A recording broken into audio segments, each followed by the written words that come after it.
Welcome to the Okiki podcast, where we make inspirational people known. Brought to you by your host, Fian O'Brien. You are listening to the sounds of inspiration.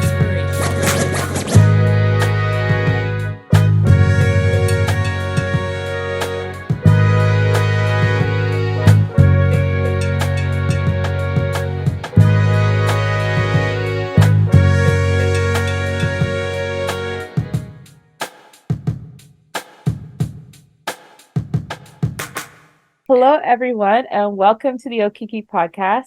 And I'm super excited and honored to have Tracy Bitternose here.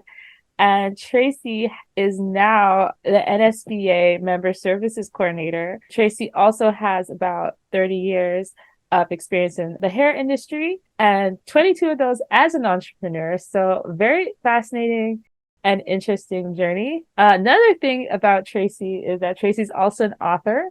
And I've also gotten to read Tracy's book, For the Love of Hair, which really talks about that experience. So I'm excited to have you on the podcast today for you to share a bit of your story, a bit of this book, and what you're doing with NSBA these days. So thank you for being here. And thank you so much for having me. I really appreciate it. Awesome. So I wanted to get into it. Although you do talk about it in the book, what was your career journey, educational journey, that kind of led you to the place that you're like, okay, you know what? I really want to be a hairdresser. I really want to be in this industry. Was that something you felt like you've always had, or did you kind of walk into it? Yeah, it actually was a little bit of both. It was definitely a fondness for it when I was a little kid. I didn't play babies like a lot of women or girls did. And I played hairdresser, or I played teacher, or I played something that wasn't necessary. Like playing mom didn't make any sense in my brain. And so pretty much every Barbie I had no hair left. I had the mannequin head Barbie that was just the head, and you could curl it and wash it and color it and all kinds of stuff. And so there was definitely a passion from when I was a very small child. And then as I got older, and life circumstances happened, I was going down the path everybody else thought I should go down. And, unfortunately, I came from a household where we lived very much paycheck to paycheck, and there was no funds for us to go to school or anything like that. My parents made, that threshold of just enough money that we didn't qualify for any kind of student loans, but there wasn't enough at the end of the month to actually save for anything. And that was sort of the plight of both my brother and I. So I tried to go down okay, well, I'll just go get a job and I'll work. And by the time I was, 20? I think I was just 20. I'd been laid off 3 times.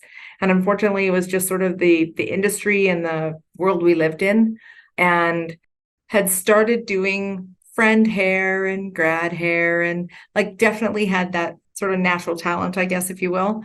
Had convinced people like my brother to sit down and let me give them a haircut, and didn't take an ear off. So it was kind of that rolled into, okay, so if every job I'm going to have is just going to lay me off and I kind of don't love it, what else is there? And so there was an opportunity, and obviously 30 years ago, where I was working for a company.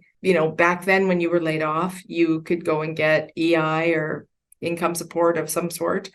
And they had a program back then. I have no idea whether or not it still exists, but there was a program back then that they would retrain you. They would put you through tech school. They would put you through trade school so that you didn't have to spend your life going on EI. And I was able to apply for that opportunity, and I was successful. I wrote I believe it was about 31 pages of why they should let me into this program. And that's actually how I went to trade school. And so that was sort of the beginning of that career. And I knew from day one that that's exactly where I wanted to be. That's amazing. And without giving too much away, now that I've just read the book, which, by the way, is just a nice length. It's a good, airplane ride read. Yeah. I was reading it on the flight. I was like, oh, I've got through half of this already. Yeah, that's what I tell everybody. It's not Moby Dick, but hopefully it's entertaining. Yeah, for sure. And it sounds like beyond just the challenge of getting into the industry, there's a lot of different learnings that came along with the industry itself, whether it was people, management, business. Like you kind of touch on some of those things. So I feel like there's also a lot about, overcoming obstacles in this book. And maybe Mhm. from a business perspective, if we want to start there, what was Sure. like the biggest obstacle you felt you had to overcome in Ooh. entering this space? I love this question because it's a tricky one to answer. You know, you're very right. I was very fortunate because, like I said, when I was a little kid, I played either hairdresser or teacher, and I got to play in both of those realms as an educator within the industry and as a stylist within the industry. As a business owner within the industry, you're right. There were, like any other industry, there were good times and bad times and challenges and rewards. I think the greatest challenge was kind of twofold. It was the ever-changing aspects of the industry, because it's not an industry that you can sit back and be complacent in. It's like the tech industry. Everything is changing every single day. Every year there was new information. So if you weren't going to get that, how were you staying sort of ahead of the pack sort of thing? And then the other thing that was probably the greatest challenge was definitely an industry where people move and change and keeping employees happy. It was that catch-22 of you're trying to keep your clients happy. You're trying to make sure all of the clients are happy as an entrepreneur. And then I'm the first one to admit there were times where my staff kind of got lost in the mix. There were times where my staff turned against me. Again, not giving too much away from the book, but I would say that the employment challenges were definitely the biggest hurdle, I think, from a business perspective, because not only did they affect me, obviously, financially and in the business, but they affected me personally because it's an industry where often, we're not like the bank where you don't really know your coworkers. We end up a pretty tight-knit group. We end up very much in each other's personal space just because of the dynamic of what goes on. And so it ends up being a very personal thing, either direction, either if I had to be too hard on them or if there was, an about face from the staff. So that would probably be the biggest hurdle for sure. Yeah, that's really interesting. And I think the only reason why that kind of really stuck out to me is like definitely in my situation, I'm always getting my hair done in different ways. And Yeah. it's funny how hairdressers can almost be like your therapist growing up, but like it's really interesting to me. And Yes. I would always tell them like, yeah, it's like we talk so much about life, like it's kind of surprising. You get close to them in a very different way, but to hear it from a different perspective of what that feels like from that perspective was really interesting. And fine. And that was also the other thing that was super difficult actually in my retirement from that industry Yeah. was because you're very right. There is that closeness. I had clients that I had for 17, 18 years, and I have a handful that I'm still in contact with, Yeah. but it was very difficult to lose some of those friendships because you think they're friendships. You don't think they're just because I did their hair. It was the relationship that built because of that trust factor. And so when that kind of disappeared, I felt like I lost a huge forearm of my friendship group. And so you're right. As much as it's difficult to lose your hairdresser, I think people forget that sometimes it's just as difficult for the hairdresser to lose the clientele. Yeah, I think it's a unique industry in that it's like people wouldn't probably place you in the counselor perspective, but I've definitely had friends in counseling or different things who will say like, yeah, we think about those clients who moved on. Hope they're Yeah, doing well. And I they think actually about that relational absolutely. histories. That is I interesting. talked to a gentleman who specialized in psychology. He was a psychologist and he thought it was very interesting one time. He told a story at a hair show, and I was like, why is there a psychologist on stage at a hair show? And he told a story about how he told this woman, he gave her some advice and said, this is what I think you should do, and this is how I think you should handle it. And she came back a week later and he said, so did you do what I told you to do? And she said, no, I didn't. And he said, why not? And she said, well, I checked with my hairdresser and she didn't agree with you. So I went with what she told me to do instead and it worked. And he went, wait, what? Like, she's paying him to give her that advice, and she went to her hairdresser because that relationship is such a relationship of trust. Yeah. And they ended up doing a number of studies, again, this is about 25 years ago, of why that was the case. And there's only 3 places you actually go where the person you are dealing with touches you for a living: the doctor, the dentist, and your hairdresser. And so there has to be a level of trust for me to be able to put my hands in someone's hair. And that is automatic in that relationship. And that's why sometimes it doesn't work too, Yeah, because it doesn't exist. Yeah. for sure. And definitely in reading the book too, and also in relation to that kind of industry, I think, would it be fair to say a lot of people in this industry are to some degree empaths? Like, is that a fair thing to say? Absolutely. Which is something I can relate to as well as an individual. Part of me was curious too, like as you kind of went through your journey, you also talk about other like challenges, life challenges, Mhm. or even overcoming health challenges too. And so I was just curious, like as you navigated all those paths, I think sometimes in entrepreneurship, there isn't always a space for people who are empath facing entrepreneurs. Like there's a very specific look on what people think entrepreneurs should be at times. And sometimes there isn't always room for maybe is it the heart centered entrepreneur. So how did you even navigate that and your relationships throughout the years to be successful in spite of being like Yeah. a heart focused person? Yeah, and I couldn't agree more. I think that that is very much a true statement. And I think that I didn't know it at the beginning. I knew it at the by the end, but I think that a lot of that had to do with some of my health issues because I was absorbing all of that energy. You know, you can't help but absorb the trauma that people share or the stressors that people share or the joy that they share.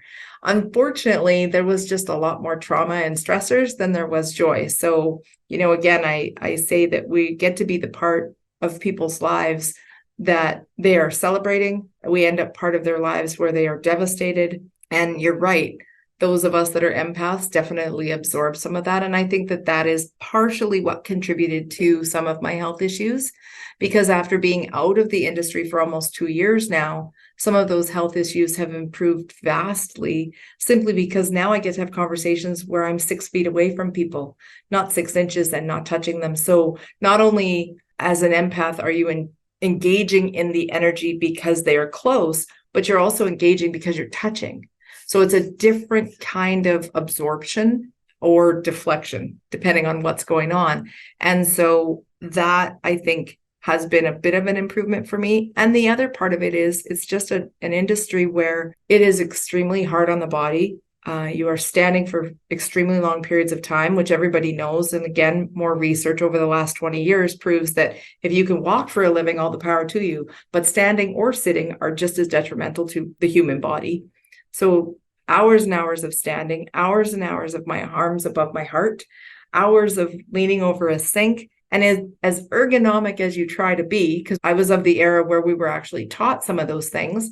And I was also of the era where it was okay to not wear 4.5-inch heels. As ergonomic as you try to be, it still was very, very hard on the body. So I think a combination of those two things made for some pretty painful nights. I spent a lot of time, the massage therapist, the chiropractor, the acupuncturist, the podiatrist, to make sure that my body could function to the best of its ability. Yeah. And in spite of all those challenges, you still had a very raw love for the industry. So, what were some of the biggest lessons you got from working in that industry? And what was it about the pandemic that kind of created that opportunity for that switch, I guess? Changed that for me. Yeah. So again, you know, it's not an industry where there is a ton of people who have done it for 30 years. So I think that speaks to the some of the lessons that people learn, both that they either come to the determination that they're not empathetic enough or they're not willing to spend their lives in pain. I think it has to do with their passion level. Again, not to say that somebody who leaves wasn't a great hairdresser or wasn't passionate about it, but if you're not both of those things, I can promise you the stress and the pain is not worth it. And I think that that was a huge lesson that actually kind of became very loud during the pandemic. So our world changed completely because we were off work for 16 weeks. So our close time was a little bit longer than, say, an office, where you could be 6 feet from people, because we weren't 6 feet from people. We were 6 inches from people.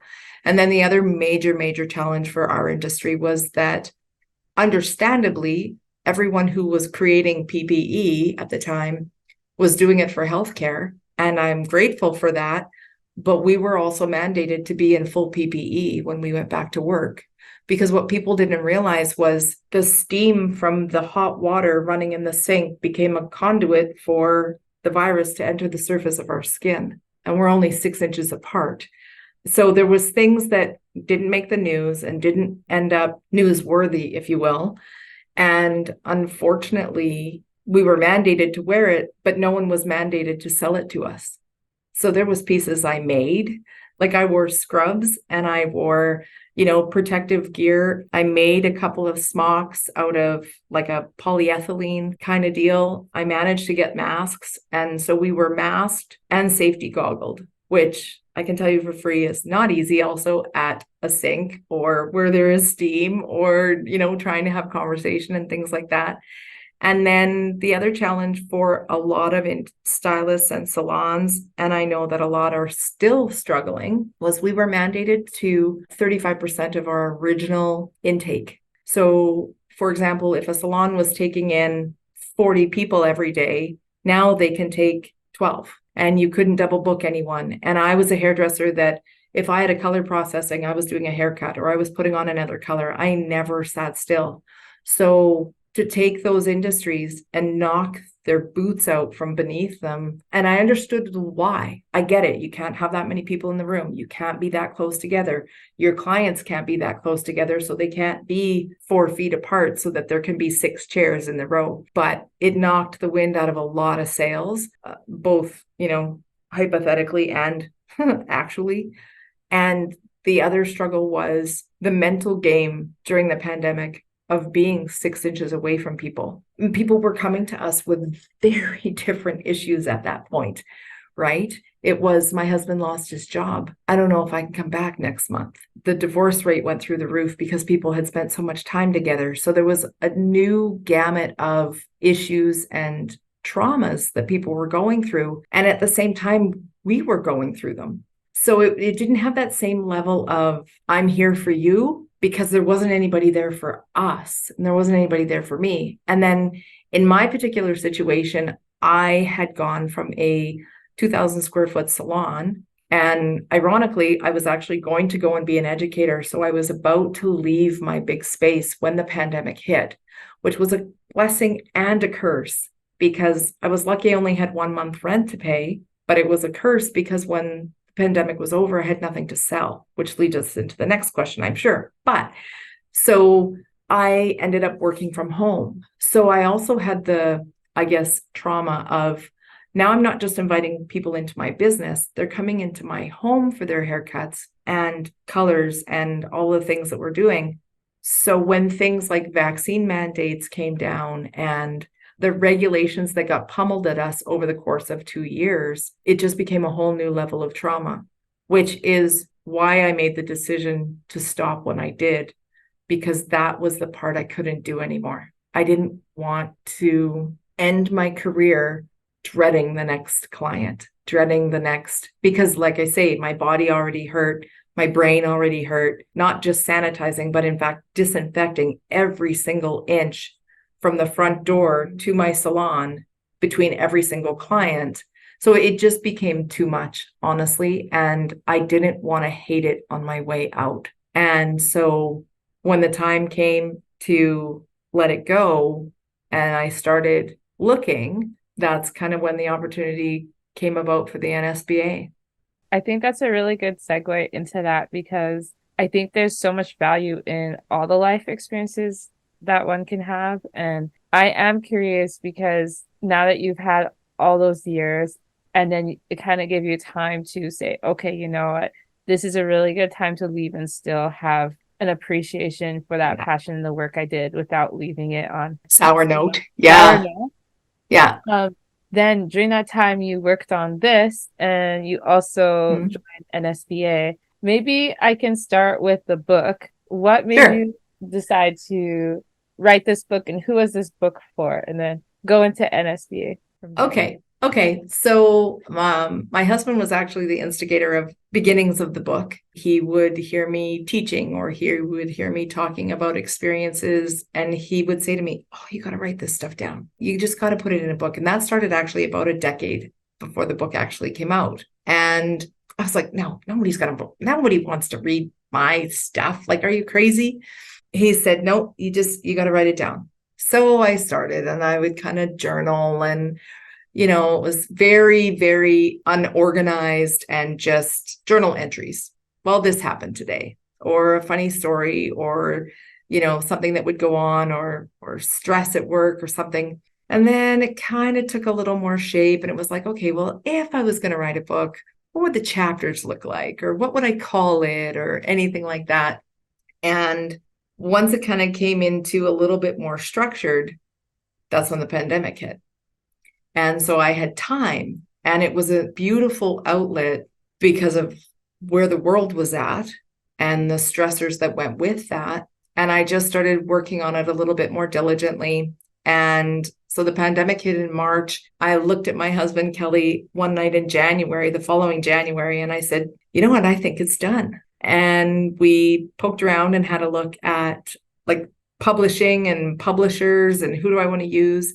And it was just by sheer fate that the one that kind of gave me that empath feel of, yeah, this one feels right, she happens to live in Saskatoon. And it was awesome because she saw the vision, she edited my book, she took care of that aspect of it and was brilliant at it. She helped me with figuring out how to design the cover and the route to go through for that. And I love the fact that her and I are still friends. She's bugging me now for a second book, which is fantastic.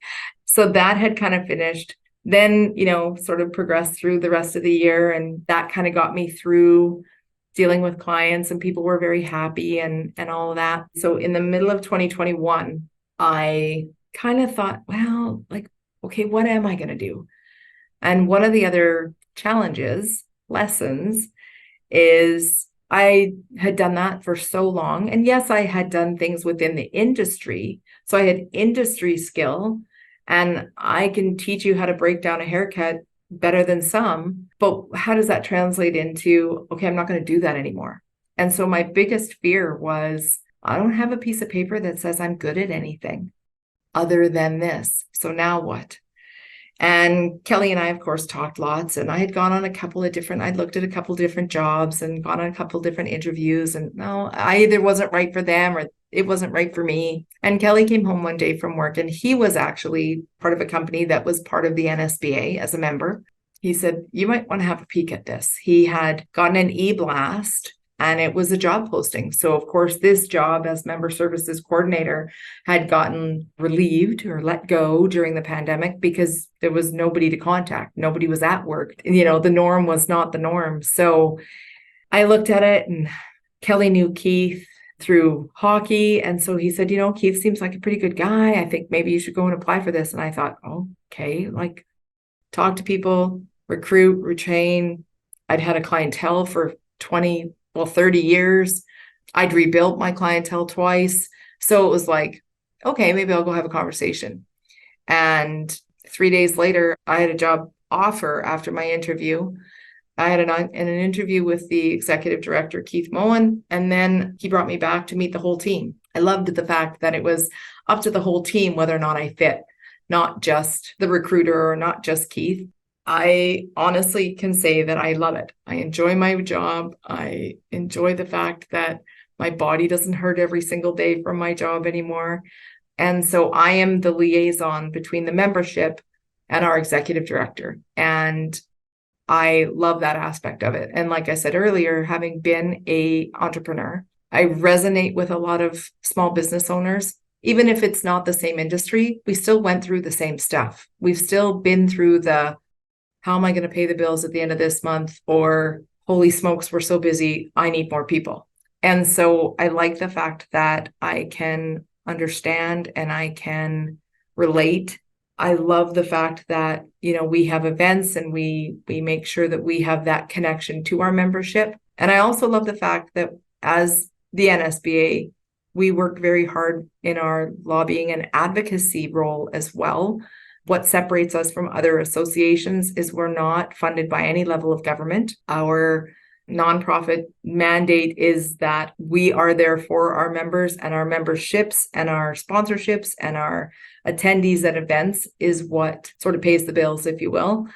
So again, we're not running with $1 million in the bank, taking everybody's money from them. We run that same type of business model as a small business does. And I love that part of it because we have a very strong voice within every level of government, municipal, provincial, and federal. And if anybody's paid any attention to the news lately, our executive director, Keith, has taken our civic budget and our municipal government to task.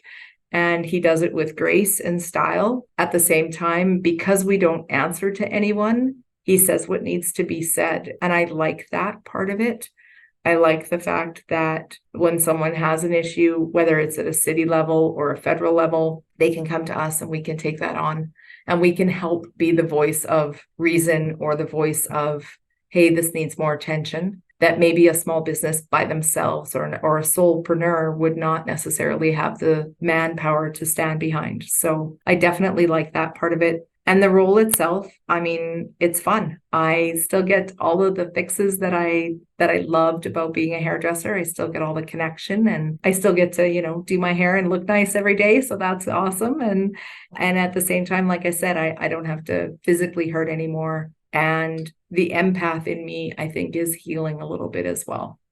Yeah, I think that kind of you started touching on my other question with NSBA, but I guess what I've been learning and seeing online is, and through a lot of people that I follow and like leaders, is like sometimes there's this concept of what we know or our knowledge being very static or very static to one industry or one place, but that's only if we allow it to be. And there's a lot of transferable skills, and not just the technical stuff, but the soft skills, which is actually really hard to transfer over. So I was curious, from your years of working in that space and dealing with the empath side, now that you've been part of NSBA, I was curious for you, in your experience, how has your background been able to apply to your role today? And what are some of the surprises and maybe benefits of that? Yeah. It's actually a bit of a hot topic right now. The NSBA has always kind of been known. I mean, it was a businessman's group 50 years ago. And so I love the fact that because of who I am and because of who I have grown into, we welcome. And I think that part of my job and part of my role here with the NSBA is to create that inclusivity and to be that welcome to new members, to people that maybe aren't members at all, don't know anything about us. I think of it like welcoming a guest into my home. I wouldn't just leave them on the couch and never talk to them again. I bring them a coffee or I bring them a glass of water and I ask them about their day. And I think that for me in this role, it's more about the relationship building and the continued relationship, and making sure that people feel like they're a part of the community and feeling that way myself. So like you said earlier too, part of entrepreneurship, I think one of the big challenges is that people feel isolated and sometimes lonely. And I think that that's another major role of mine, is to make those individuals feel like they are part of something bigger than themselves. And the NSBA gives me the conduit to do that. I know it's critical to the human function to feel welcome and inclusive and included.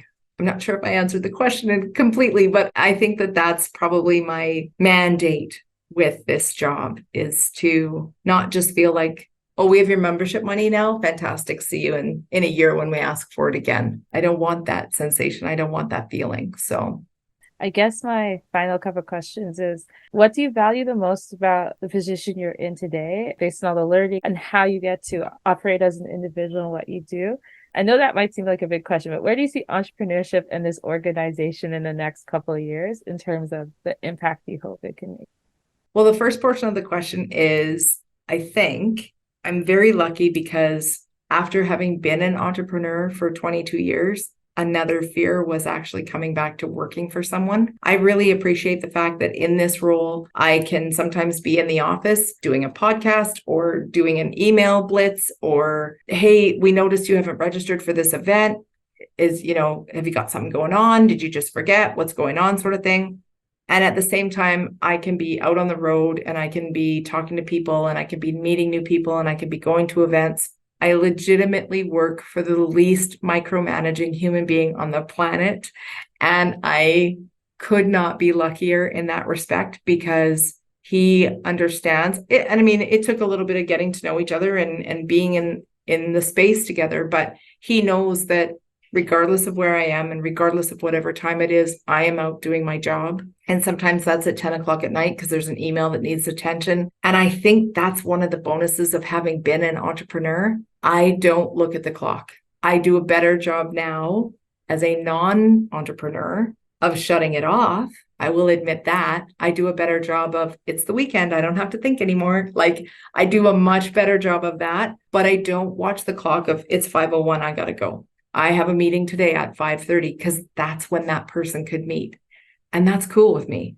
I was at a breakfast meeting this morning because I'm on a board. So I was there at 7 o'clock this morning and I'm cool with that. The beautiful part is, working for someone like Keith, if I have a dentist appointment at 3 o'clock in the afternoon, he knows I've put my time in. I don't need to feel bad if I take that time to go and do those things.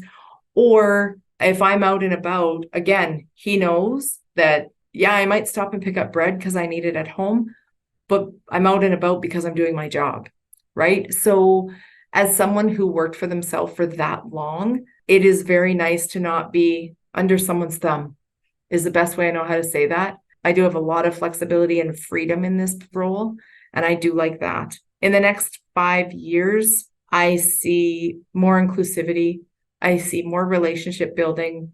I really hope to change the previous perspective of what the NSBA was and build that trust that I think is lacking in certain sectors and with certain demographics. I want everyone to feel like they have a seat at the table. And I think that the growth and the experience will be so much more rich and educational when everyone is at the table. And that's my goal for the NSBA. Thank you so much, Tracy. Thank you for sharing your story and your wisdom with the Okiki podcast today and with the audience today. And where can podcast listeners find you and find out about this book and NSBA? Where can they connect? Absolutely. So all three things, all my contact information is on the NSBA website, which is nsbasask.com. My book is available on Amazon. And if you know me well enough to shoot me a text, I'll give you a signed copy. Or I will sign the copy you've purchased, whichever you want. And that's probably the easiest way to get in touch. Thank you so much again. Thank you for taking the time today to share your story and your wisdom. My pleasure. And thank you so much for having me. It was really quite a joy. And I also would like to introduce today the Okiki Video Bootcamp. Yes, I will be launching a course, which I will have a wait list in the show notes. And I will be launching some group coaching as well. I know there has been a lot of requests lately of people wanting to learn how can they create content for their own brands. And so I'm looking forward to bringing you along on the journey with that. If that's something that you've wanted to gain skills and techniques on, this will be for you. You'll learn systems on how to create content effectively and efficiently and have more time for yourself in the process while reaching your clients. Again, you can find the information for the Okiki Video Bootcamp in the show notes below.